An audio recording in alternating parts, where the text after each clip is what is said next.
We're Jackson's Taylor Brownsword, who won the district championship in the girls' high jump today at Hoover with a winning jump of 5.4.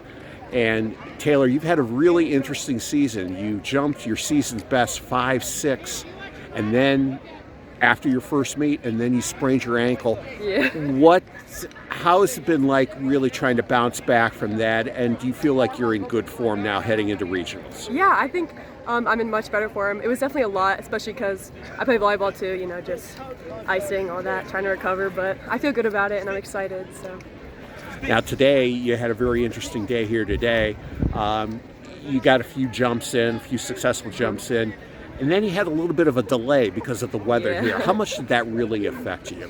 Not much. I just think it's important to come back and, warm up. Like I was running over there a lot, just trying to stay warm, especially with the cold. But yeah. So. The Jackson high jump group really has been competitive this year. Gabby Whalen, district runner-up today, will move on with you at regionals.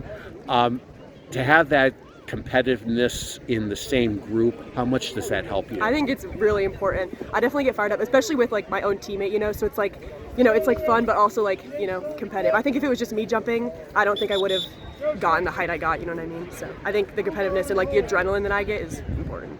So then, speaking of that, what's your mindset like knowing that, okay, you both are going to move on to regionals at one point here, but what's your mindset like? Do you still want to try to go out and win the district title? Yes, for sure. I think it's, and with someone else with you, kind of like, just like I said, I think it like pushes me a little bit more, and like we kind of push each other, which is really helpful.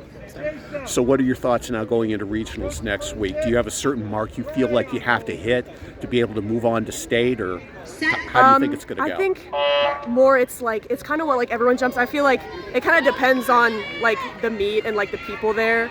But I feel like 5.4 is like a pretty solid height when I jumped today. I think if I clear that, I'll be pretty good. But yeah, and I think the adrenaline makes people jump higher as well. So Cool. Well, thanks so much. Congratulations to you. Yeah, thank you.